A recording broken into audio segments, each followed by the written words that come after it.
A lot of people get paralyzed by their left brain before ever starting a painting. For example, my manager was like, I have all the canvases, all the supplies, I have my bachelor in fine arts, but I'm too scared to ruin the canvas and mess up.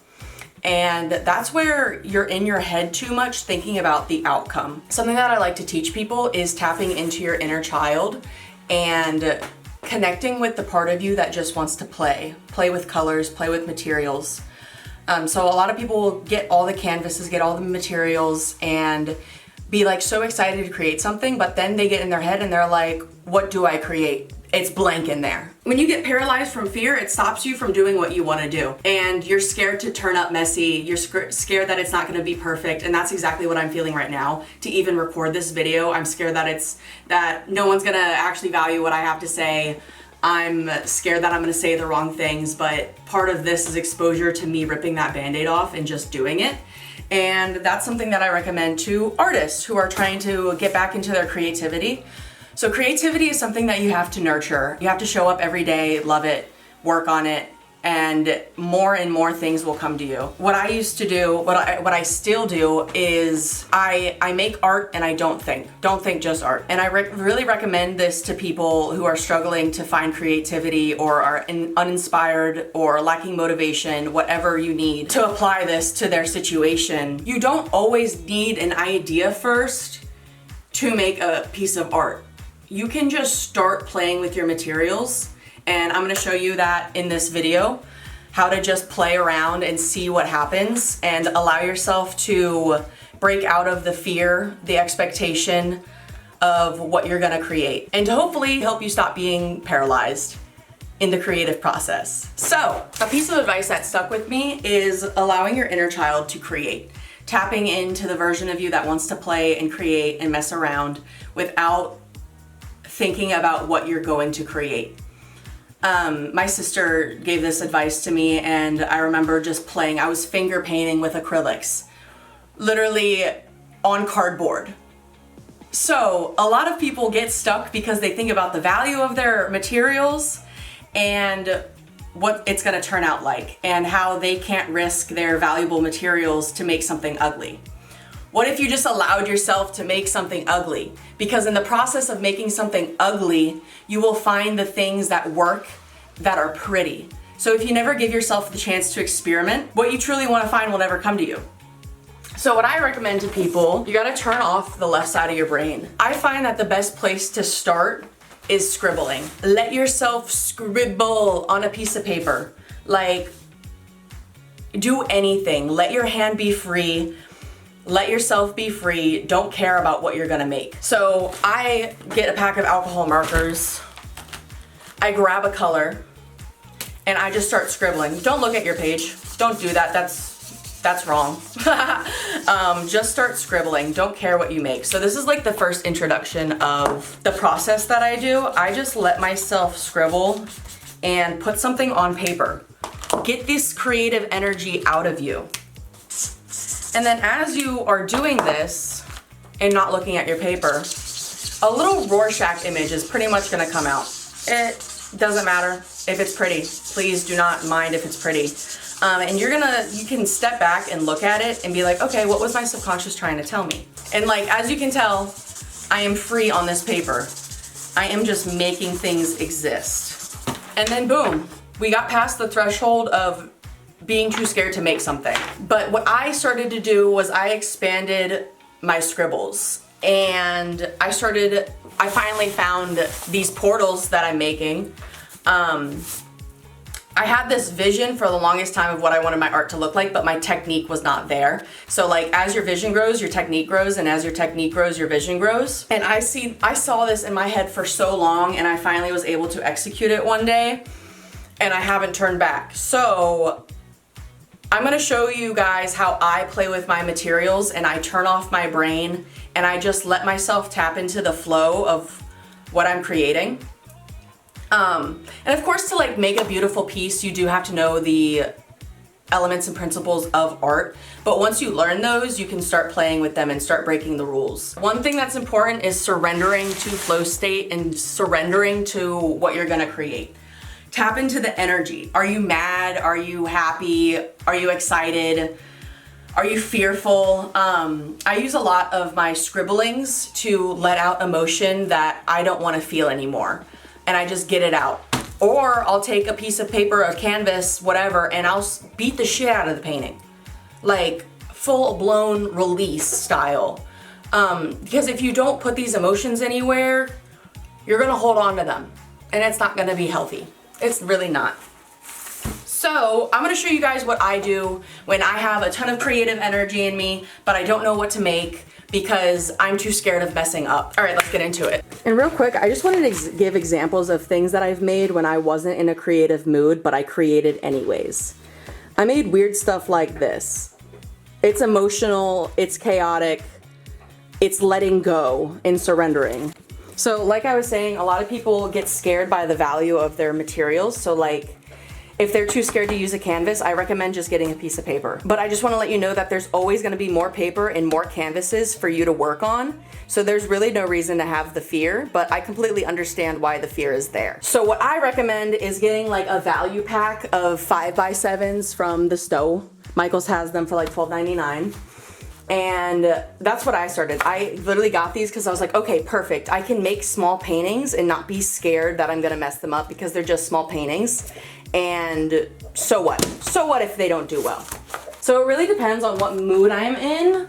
Right now I am feeling purple. Like I'm just seeing this really pretty purple little vortex coming out, and I'm just taking my markers and I'm scribbling. Literally all you're doing is putting texture down for the next layer. I love the texture that it gives to paintings in the underpainting. So I have a bucket full of fluid inks, alcohol inks, some spray paint. I have little sprays of color that I use. I basically saw these things in the store and I'm like, I want to play with them. They were on sale. I got them. And I found also that I love pink and teal together. Those are my favorites. So that's what I usually start with. Oh, and yellow. I also have some spray paint here because I just let it rip out of me. You know, we don't think, we just art. Let's just start with this. This is the alcohol ink that I use, and I'm just literally scribbling. What's cool about alcohol ink is that it disperses. So you can even try doing something like that. It'll do the same on the markers, which is really cool. So you can like play around with more texture. I just kind of let myself go in a flow. Oh my God, look, that's beautiful. And I love this. Look, I just literally let my body do what it wanted to do and it came out pretty. Like, I love that. I love that so much. And look, we just scribble. And again, like I was saying, if you understand composition, this will be easier for you. You always want a Fibonacci spiral and the rule of thirds, and that's why I do spirals. Well, I make portals and I feel like I am calling things in from higher dimensions, and I'm a channel for what wants to come out, and I don't really think about what wants to come out. You just see a color and you're like, okay, well, what would happen if I put it next to this one? What would happen? Like, for shits and giggles, let me just try it.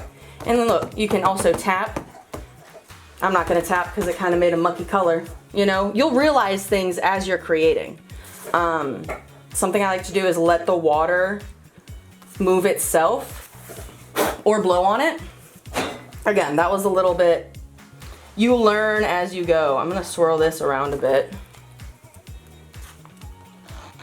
And then put little circles.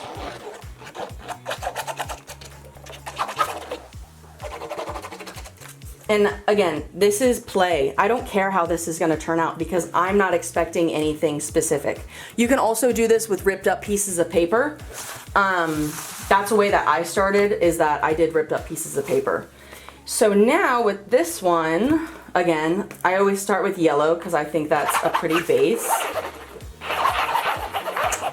And again, I'm scribbling. Let some little jolty jolts come out. And then this one,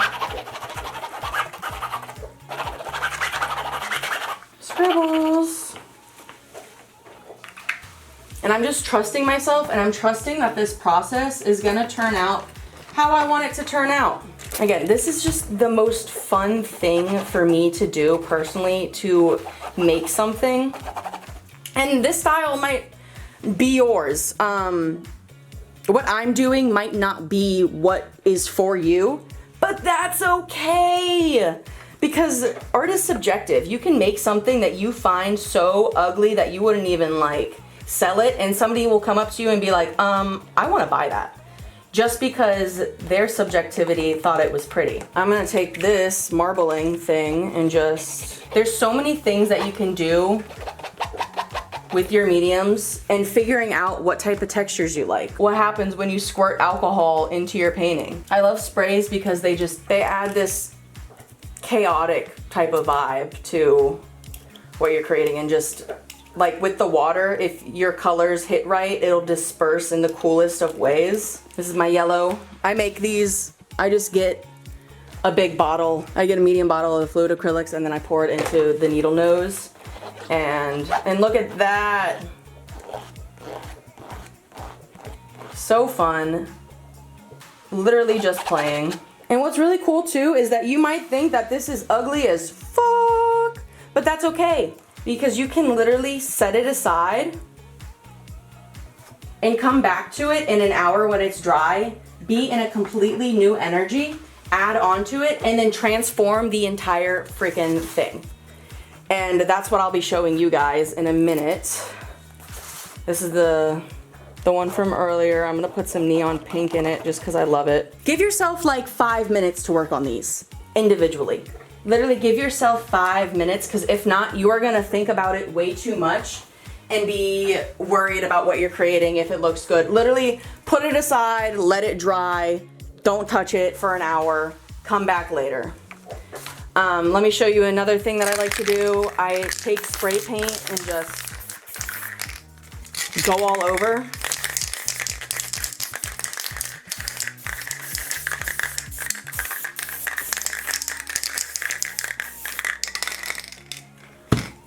Just like that.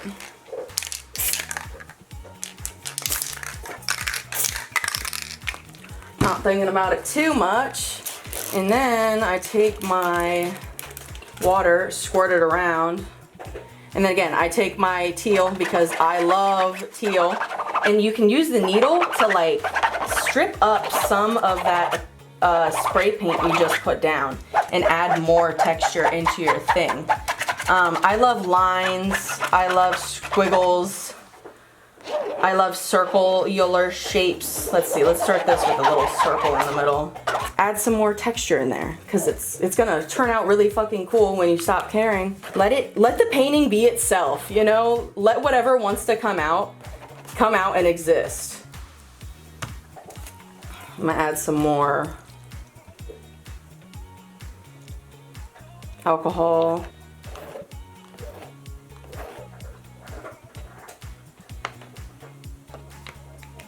If I lay down color underneath my inks and then use alcohol, it'll disperse and then that color layer will come through and look really, really cool.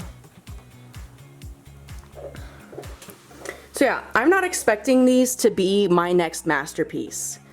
I'm expecting myself to let go of the control that I feel I need to have over my artwork. And just by doing this exercise, you're nurturing your creativity and telling it, hey, it's okay to come out and just play. You're allowed to come out onto this playground and exist here, and it doesn't have to be absolutely magnificent. Put these to the side.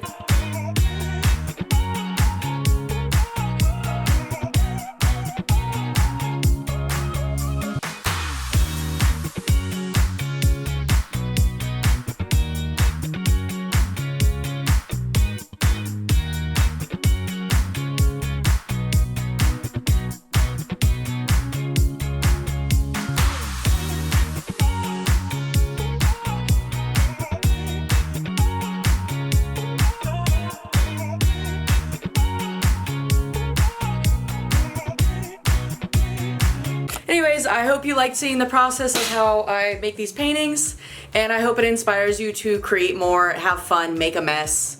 Don't think just art, you got this. It's really important to just play around and allow yourself to have fun when you paint, So I hope you give yourself some permission to just play around and see what you create. And if you're looking to support me in other ways, you can check out my website, cipriotti.com. If you liked any of these paintings, I'll put them up on the website.